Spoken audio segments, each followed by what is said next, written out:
Praise Lord. നിങ്ങൾ എല്ലാവരെയും blessed മോർണിംഗിലേക്ക് യേശുക്രിസ്തുവിൻ്റെ നാമത്തിൽ സ്വാഗതം ചെയ്യുന്നു.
പ്രിയരെ, അനുഗ്രഹിക്കപ്പെട്ട ഒരു പ്രഭാതം കൂടെ നമ്മുടെ ജീവിതത്തിൽ അനുവദിച്ചു തന്ന വലിയവനായ ദൈവത്തെ നമുക്ക് ഒരുമിച്ച് ചേർന്ന് നന്ദി പറയാം. എത്ര പേർ പറയും, ഞാൻ മിമ്മല്ല, എൻ്റെ ദൈവം എന്നെ നിർത്തിയതാണ്.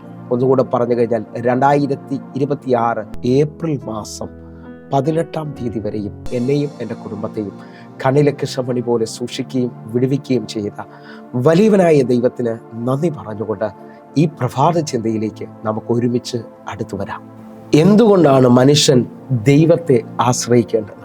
പ്രിയരെ, അനുഗ്രഹിക്കപ്പെട്ട ഒരു പ്രഭാതത്തിലാണ് ഞാൻ നിങ്ങൾ നിൽക്കുന്നത്. ഈ പ്രഭാതത്തിൽ നാം ചിന്തിക്കുന്നത് എന്തുകൊണ്ടാണ് മനുഷ്യൻ ദൈവത്തെ ആശ്രയിക്കേണ്ടത്. അതിനുവേണ്ടി അനുഗ്രഹിക്കപ്പെട്ട 3 ചിന്തകൾ ഞാൻ നിങ്ങളുമായി പങ്കുവയ്ക്കാൻ ആഗ്രഹിക്കുന്നു. ഒന്നാമത്, മനുഷ്യൻ ദൈവത്തെ ആശ്രയിക്കേണ്ടത് മനുഷ്യന് വഴി തെറ്റും, ദൈവത്തിന് വഴി തെറ്റത്തില്ല. നിങ്ങൾ വിശ്വസിക്കുന്നവരാണെങ്കിൽ നമ്മുടെ ബുദ്ധിയിൽ നാം ചിന്തിച്ചുകൊണ്ട് പല വഴികളും തിരഞ്ഞെടുക്കാറുണ്ട്. പക്ഷേ പിന്നത്തതിൽ വലിയൊരു അബദ്ധമായി അല്ലെങ്കിൽ വലിയ തടസ്സമായി തീരുന്നത് ഞാൻ കണ്ടിട്ടുണ്ട്. ഹല്ലേലൂയ. പ്രത്യേകിച്ച് ചിലവർ വിവാഹ ജീവിതം ശ്രദ്ധിച്ച് നോക്കി, പുറമേ ഉള്ളതെല്ലാം നോക്കി, സൗന്ദര്യം നോക്കി, പണം നോക്കി, എല്ലാ കാര്യങ്ങളും പുറമേ നോക്കി തിരഞ്ഞെടുത്ത് അവസാനം 1 മാസം പോലും ആ കുടുംബജീവിതം മുമ്പോട്ട് പോകാതെ വലിയ തകർച്ചയിൽ തീരുന്നത് ഞാൻ കണ്ടിട്ടുണ്ട്. ആയതിനാൽ എന്തുകൊണ്ട് മനുഷ്യൻ ദൈവത്തെ ആശ്രയിക്കണമെന്നുള്ള ചിന്തയിൽ ആദ്യത്തെ ചിന്ത, മനുഷ്യന് വഴിതെറ്റാം. രണ്ടാമത്തത്, മനുഷ്യൻ കുറിച്ചു വെച്ചിരിക്കുന്ന സമയം മനുഷ്യന് തെറ്റാം. മൂന്നാമത്തത്, മനുഷ്യന്റെ കണക്കൂട്ടലുകൾ മനുഷ്യന് തെറ്റാം. ദൈവത്തിന്റെ സമയം കൃത്യമാണ്, ദൈവത്തിന്റെ കണക്കൂട്ടൽ കൃത്യമാണ്. ഈ 3 ചിന്തകൾ ഞാൻ നിങ്ങളുമായി പങ്കുവയ്ക്കാൻ ആഗ്രഹിക്കുകയാണ്. അപ്പോൾ ഒന്നാമത്തത് നമ്മൾ ചിന്തിക്കുന്നു, മനുഷ്യന് വഴിതെറ്റാം, ദൈവത്തിന്റെ വഴി കൃത്യമാണ്. ആ തലത്തിൽ നിന്നുകൊണ്ട് നമ്മൾ പ്രാരംഭ വാക്യത്തിലേക്ക് വരികയാണ്. സദൃശ്യവാക്യം 3-ാം അധ്യായം അതിൻ്റെ 5-6 വാക്യങ്ങൾ. പൂർണ്ണ ഹൃദയത്തോടെ യഹോവയിൽ ആശ്രയിക്കുക, സ്വന്തം വിവേകത്തിൽ ഊന്നരുത്. 6-ാമത്തെ വാക്യം, നിന്റെ എല്ലാ വഴികളിലും അവനെ നനച്ചുകൊള്ളുക, അവൻ നിന്റെ പാതകളെ നേരെയാക്കും. ഈ പ്രഭാതത്തിൽ ദൈവം നമ്മോട് ഇടപെട്ട അനുഗ്രഹിക്കപ്പെട്ട വചനത്തിനായി നമുക്ക് ഒരുമിച്ച് ചേർന്ന് ദൈവത്തിന് നന്ദി പറയാം. എന്നെ കേൾക്കുന്ന ഓരോ ദൈവമക്കളും തിരിച്ചറിയേണ്ടത് എന്തിനു വേണ്ടിയാണ് നാം ദൈവത്തെ ആശ്രയിക്കേണ്ടതെന്ന് ചോദിച്ചാൽ, പൂർണ്ണ ഹൃദയത്തോടെ യഹോവയെ ആശ്രയിക്കണം, സ്വന്തം വിവേകത്തിൽ ഊന്നരുത് എന്ന് ജ്ഞാനികളിൽ ജ്ഞാനിയായവൻ നമ്മോട് സംസാരിക്കുകയാണ്. എന്നിട്ട് അടുത്ത പദം 6-ാമത്തെ വാക്യം പറയാണ്, നിന്റെ എല്ലാ വഴികളിലും അവനെ നനച്ചുകൊള്ളുക, അവൻ നിന്റെ പാതയെ നേരെയാക്കും.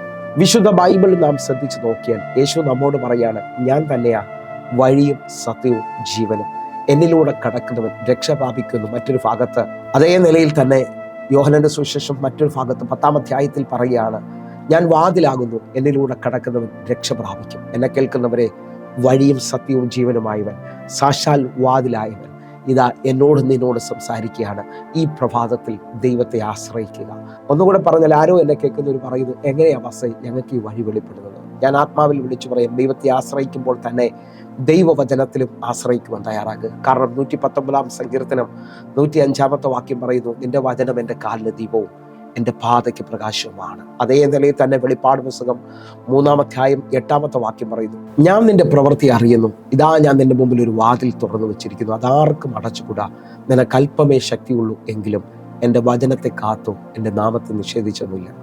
വചനത്തിന് വേണ്ടി നിൽക്കുന്ന, വചനത്തിൽ ആശ്രയിക്കുന്ന ഒരു ദൈവത്തിൽ തിരിച്ചറിയുക, ആർക്കും അടയ്ക്കാൻ പറ്റാത്ത വാതിൽ നിന്റെ മുമ്പിൽ തുറക്കും. അപ്പോൾ ഈ പ്രഭാതത്തിൽ നാം ചിന്തിക്കുന്ന ആദ്യത്തെ ചിന്ത, മനുഷ്യന് വഴിതെറ്റാം, ദൈവത്തിന് വഴിതെറ്റത്തില്ല.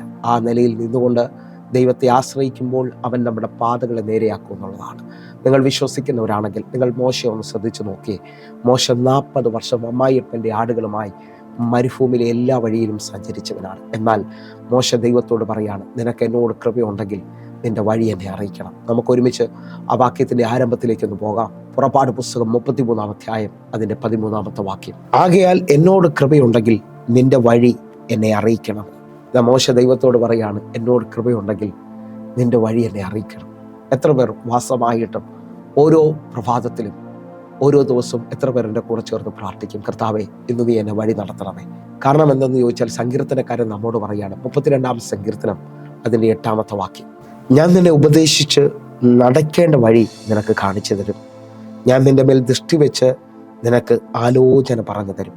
അപ്പോൾ വിശ്വസിച്ചുകൊണ്ട് പറഞ്ഞേ, എന്നെ നടക്കേണ്ട വഴി എനിക്ക് പറഞ്ഞു തരുന്ന, എൻ്റെ മേൽ ദൃഷ്ടി വെച്ച് എനിക്ക് ആലോചന പറഞ്ഞു തരുന്ന ആ വലിയവനായ ദൈവത്തെ നമുക്ക് ഒന്നുകൂടെ ഒന്ന് ആശ്രയിക്കുവാനായിട്ട്, ഒന്നുകൂടെ ഒന്ന് പറഞ്ഞു കഴിഞ്ഞാൽ, ഒന്നുകൂടെ ഒരാഴം പറഞ്ഞു കഴിഞ്ഞാൽ, സങ്കീർത്തനം 48-ാം അധ്യായം അതിൻ്റെ 14-ാമത്തെ വാക്യം പറയുകയാണ്, ഈ ദൈവം എന്നും എന്നേക്കും നമ്മുടെ ദൈവമാകുന്നു, അവൻ നമ്മെ ജീവപര്യന്തം വഴി നടത്തും. ദൈവത്തിൽ ആശ്രയിക്കുന്ന, ദൈവത്തെ മുറുകെ പിടിക്കുന്ന ഒരു ദൈവത്തിൻ്റെ ഏറ്റവും വലിയ പ്രത്യേകത, വഴിയിൽ അവൻ ഉപേക്ഷിക്കത്തില്ല. ഈ ലോകത്തിൽ മാത്രമല്ല, വരുവാനുള്ള ലോകത്തിലും നമ്മോട് കൂടെ ഇരിക്കുന്നവൻ, അവൻ എന്നേക്കും വഴി നടത്തുന്നവൻ, അവൻ നമ്മെ ജീവപര്യന്തം വഴി നടത്തുമെന്നാണ് പറയുന്നത്. ആ നിലയിൽ നിന്നുകൊണ്ട് എൻ്റെ കൂടെ ചേർന്നുകൊണ്ട് പറയാമെങ്കിൽ പറ, എൻ്റെ ദൈവം കൈവിടാത്ത ദൈവമാണ്. ഹല്ലേലൂയ. ഇന്ന് ഈ പ്രഭാതത്തിൽ എൻ്റെ കൂടെ വിശ്വസിക്കുകയും പ്രാർത്ഥിക്കുകയൊക്കെ ചെയ്യുന്നവർക്ക് ദൈവം വഴി നടത്തുമെന്നുള്ള ഉറപ്പിൽ ഒരു വലിയ പ്രോമിസ് വേർഡ് ഞാൻ നിങ്ങൾക്ക് കൈമാറുകയാണ്. ഈ ദിവസങ്ങളിൽ ഈ പ്രോമിസ് വേർഡ് മുറുകെ പിടിച്ചുകൊണ്ട് പ്രാർത്ഥിക്കാൻ തയ്യാറാകണം. യെശയ്യാ പ്രവാചകന്റെ പുസ്തകം 58-ാം അധ്യായം അതിൻ്റെ 11-ാമത്തെ വാക്യം, യഹോവ നിന്നെ എല്ലായ്പ്പോഴും നടത്തുകയും വരണ്ട നിലത്തിൽ നിന്ന് നിന്റെ വിശപ്പടക്കി നിന്റെ അസ്ഥികളെ ബലപ്പെടുത്തുകയും നീ നനവുള്ള തോട്ടം പോലെയും വെള്ളം വറ്റിപ്പോകാത്ത നീരുറ പോലെയും ആകും. ഇന്നു മുതൽ ഈ വചനം സ്വീകരിക്കുന്നുണ്ടെങ്കിൽ യഹോവ നിന്നെ എല്ലായ്പ്പോഴും വഴി നടത്താൻ പോവുകയാണ്. എങ്ങനെയാണ് വഴി നടത്തുന്നറിയാവോ? നീ നനഞ്ഞ തോട്ടം പോലെയും വറ്റിപ്പോകാത്ത നീരുറവ് പോലെയും ഇരിക്കും. എന്ന് പറഞ്ഞാൽ സീസൺ ഇല്ലാത്ത ഒരു അനുഗ്രഹിക്കപ്പെട്ട ജീവിതത്തിലേക്ക്, എന്നും ദൈവികമായ സമാധാനം, എന്നും ദൈവികമായ സന്തോഷത്തിലേക്ക് അവൻ നമ്മെ വഴി നടത്താൻ പോവുകയാണ്. ഒന്നുകൂടെ ഞാൻ നിങ്ങളെ ഓർപ്പിക്കുന്നു, മനുഷ്യന് വഴി തെറ്റാം, ദൈവത്തിന് വഴി തെറ്റുകയില്ല. ദൈവത്തിന് വഴി കൃത്യമാണ് പ്രിയരെ. രണ്ടാമത്തത്, മനുഷ്യന് ഉറപ്പിച്ച സമയം മനുഷ്യന് തെറ്റാം, എന്നാൽ ദൈവത്തിൻ്റെ സമയം കൃത്യമാണ്. തക്ക സമയത്താണ് ദൈവം വഴി തുറക്കുന്നത്. നമുക്ക് വേഗത്തിൽ വാക്യത്തിലേക്ക് വരാം. 1 പത്രോസ് 5-ാം അധ്യായം അതിൻ്റെ 6-ാമത്തെ വാക്യം, അതുകൊണ്ട് അവൻ തക്ക സമയത്ത് നിങ്ങളെ ഉയർത്തുവാൻ ദൈവത്തിന്റെ ബലമുള്ള കൈകൾക്ക് താണിരിക്കുവിൻ. ഈ വാക്യം നമ്മോട് സംസാരിക്കുന്ന പത്രോസിലൂടെയാണ്. പത്രോസ് അപ്പോസ്തലന്റെ ജീവിതത്തെ നോക്കിയാൽ താൻ കരമടയ്ക്കാനില്ലാതെ ഭാരപ്പെട്ട് തൻ്റെ സമയം തെറ്റിപ്പോകുമെന്ന് ചിന്തിച്ചതാണ്. പക്ഷേ യേശുവിനെ ആശ്രയിച്ചപ്പോൾ മീൻ്റെ വായിൽ നിന്ന് ചതുർധർമ്മ പണം കരുതിക്കൊണ്ട് കരമടയ്ക്കുവാനുള്ള വഴി തുറന്ന ദൈവത്തെ നമുക്ക് കാണാൻ പറ്റും. എന്നെ കേൾക്കുന്നവരെ, തക്ക സമയത്ത് വഴി തുറക്കുന്ന ദൈവം. ഒന്നുകൂടെ ഒരു വാക്യം ഒന്ന് വായിച്ചിട്ട് നമുക്ക് അടുത്ത ചിന്തയിലേക്ക് വരാം. യെശയ്യാ പ്രവാചകന്റെ പുസ്തകം 60-ാം അധ്യായം അതിൻ്റെ 22-ാമത്തെ വാക്യം, കുറഞ്ഞവൻ 1000-ഉം ചെറിയവൻ മഹാജാതിയും ആയിത്തീരും. യഹോവയായ ഞാൻ തക്ക സമയത്ത് അതിനെ ശീർഘമായി നിവർത്തിക്കും. ദൈവത്തിന്റെ കയ്യിലേക്ക് നമ്മുടെ വിഷയങ്ങളെ ഏൽപ്പിച്ചാൽ യഹോവയായ ദൈവം തക്ക സമയത്ത് ശീർഘമായി അത് നിവർത്തിക്കുമെന്ന് പറയുന്നു. ദൈവത്തിന്റെ സമയം തെറ്റത്തില്ല പ്രിയരെ. ദൈവത്തിന്റെ കാര്യം നമുക്ക് വേണ്ടി വെളിപ്പെട്ടു വരും. എങ്കിൽ മൂന്നാമത്തെ ചിന്ത വേഗത്തിൽ വരികയാണ്. മനുഷ്യന്റെ കണക്കൂട്ടലുകൾ തെറ്റാം, ദൈവത്തിന്റെ കണക്കൂട്ടൽ കൃത്യമാണ്. ഹല്ലേലൂയ. വിശ്വസിക്കുന്നവരുണ്ടെങ്കിൽ നിങ്ങളൊന്ന് ശ്രദ്ധിച്ചു നോക്കുക. കനാവിലെ കല്യാണ വീട് നമുക്ക് വേഗത്തിലൊന്ന് ചിന്തിക്കാം. കനാവിലെ കല്യാണ വീട്ടിൽ 3-ാമത്തെ ദിവസം വീഞ്ഞ് അവസാനിക്കുകയാണ്. സാധാരണ നമുക്കെല്ലാവർക്കും കല്യാണ വീടുകൾ പരിചയമാണ്. പല മാസങ്ങളായി, പല ദിവസങ്ങളായി തീരുമാനിച്ച്, ഹല്ലേലൂയ, ആ പാചകക്കാരുമായിട്ടൊക്കെ സംസാരിച്ച് ഇത്ര ആൾക്കാർ വരും, ഇന്ന കാര്യങ്ങളെല്ലാം ചെയ്യണമെന്നുള്ളത് ഉറപ്പിച്ച് അതിനുവേണ്ടിയുള്ള സാധനങ്ങളെല്ലാം മുൻപേ ബുക്ക് ചെയ്ത് വലിയ ഒരുക്കത്തോടാണ് ഓരോ കല്യാണ വീടുകളും തുടങ്ങുന്നത്. എന്നാൽ ഇവിടെ നമ്മൾ ശ്രദ്ധിച്ചു കഴിഞ്ഞാൽ 3-ാമത്തെ ദിവസം വീഞ്ഞ് അവസാനിച്ചു പോവുകയാണ്. എന്ന് പറഞ്ഞാൽ കല്യാണം നിൽക്കാൻ പോവുകയാണ്. ആ നിലയിൽ നിൽക്കുമ്പോൾ മനുഷ്യന്റെ കണക്കൂട്ടലുകൾ അവിടെ അവസാനിക്കുകയാണ്. അമ്മ മറിയം വന്ന് യേശുവിനോട് പറയുകയാണ്, ഇവിടെ വീഞ്ഞ് അവസാനിച്ചു, ഇവിടെ എല്ലാം തീരാൻ പോവുകയാണ്. പക്ഷേ യേശു കർത്താവ് പച്ചവെള്ളം കൊണ്ട് വീഞ്ഞിനെ ഉളവാക്കിയതായി കാണുകയാണ്. എന്നെ കേൾക്കുന്നവരെ, മനുഷ്യൻ്റെ കണക്കൂട്ടലുകൾ തെറ്റാം, ദൈവത്തിൻ്റെ കണക്കൂട്ടൽ തെറ്റത്തില്ല. കാരണം എന്ന് പറഞ്ഞാൽ പച്ചവെള്ളത്തിൽ വീഞ്ഞുണ്ടാക്കിയ ആ വീഞ്ഞിലെ വിരുന്ന് വഴി പറയുകയാണ്, ഇതേപോലൊരു വീഞ്ഞ് എൻ്റെ ജീവിതത്തിൽ ഞാൻ കുടിച്ചിട്ടില്ല. ഇത്രയും നല്ല വീഞ്ഞ് എവിടെയാണ് നിങ്ങൾ കരുതി വെച്ചിരുന്നത്? നിങ്ങൾ വിശ്വസിക്കുന്നവരാണെങ്കിൽ നിങ്ങളുടെ എല്ലാ വിഷയങ്ങളും ദൈവത്തിൻ്റെ കരത്തിൽ നിങ്ങൾ ഏൽപ്പിക്കാൻ തയ്യാറാകണം. ഒന്നുകൂടെ ശ്രദ്ധിക്കാമെങ്കിൽ യോഹന്നാന്റെ സുവിശേഷം 11-ാം അധ്യായം അതിൻ്റെ 21-ാമത്തെ വാക്യം. മാർത്ത യേശുവിനോട്, കർത്താവേ, നീ ഇവിടെ ഉണ്ടായിരുന്നു എങ്കിൽ എൻ്റെ സഹോദരൻ മരിക്കില്ലായിരുന്നു. മാർത്ത യേശുവിൻ്റെ അടുക്കലേക്ക് വന്ന് പറയുകയാണ്, അങ്ങ് ഇവിടെ ഉണ്ടായിരുന്നെങ്കിൽ ഒരിക്കലും എൻ്റെ സഹോദരൻ മരിക്കത്തില്ല എന്നൊരു കണക്കൂട്ടലാണ്.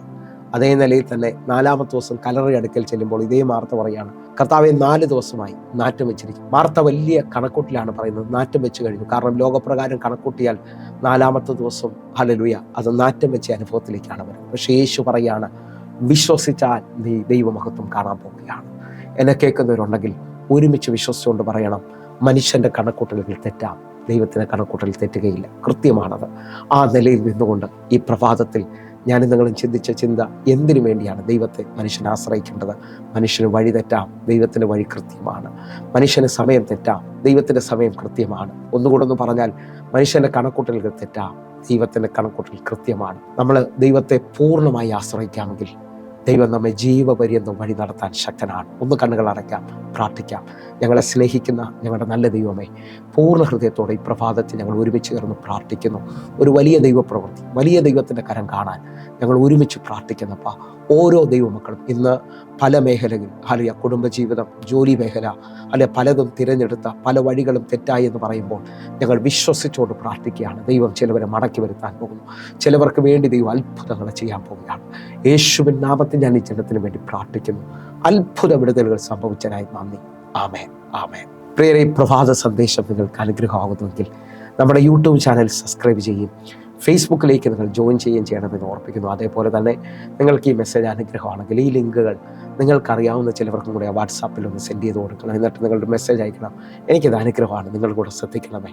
നിങ്ങൾ നിമിത്തം അനേകരും കൂടെ അനുഗ്രഹിക്കപ്പെടാൻ പോവുകയാണ്. നിങ്ങൾ കൂടെ ഈ മിനിസ്ട്രിയുടെ ഭാഗമാണെന്ന് ഞാൻ ആഗ്രഹിക്കുന്നു. നിങ്ങൾക്ക് ഈ ദിവസങ്ങളിൽ നേരിട്ട് കാണുകയും വിളിക്കുകയൊക്കെ ചെയ്യാൻ പറ്റും. പ്രിയരെ, കർത്താവ് നമ്മളെ വലുതിലേക്കാണ് നടത്തുന്നത്. നിങ്ങൾക്ക് വിശ്വസിക്കാൻ പറ്റുമെങ്കിൽ നമ്മുടെ ഒരു ആരാധനയിലേക്ക് നിങ്ങൾ വിളിച്ചുകൊണ്ട് കടന്നു പറയുന്നത് ഓർപ്പിക്കുന്നു. നിങ്ങൾ എല്ലാ നിലയിലും കർത്താവ് മാനിക്കട്ടെ. അതേപോലെ ഒരു ഗുഡ് ന്യൂസ്, എല്ലാ ദിവസവും ഇന്ത്യൻ സമയം വൈകിട്ട് 6 മണിക്ക് നമുക്ക് സൂമിൽ ആരാധനയുണ്ട്. നിങ്ങളുടെ വീടുകളിൽ ഇരുന്ന് തന്നെ പങ്കെടുക്കാൻ പറ്റും. നേരിട്ട് പ്രാർത്ഥന വിഷയം പറയാൻ പറ്റും. നിങ്ങൾ ഇപ്പോൾ തന്നെ സൂം ഐഡിക്ക് വേണ്ടി വിളിക്കണമെന്ന് ഓർപ്പിക്കുന്നു. കർത്താവ് നിങ്ങൾ എല്ലാ നിലയിലും മാനിക്കട്ടെ. God bless you. ആമേൻ.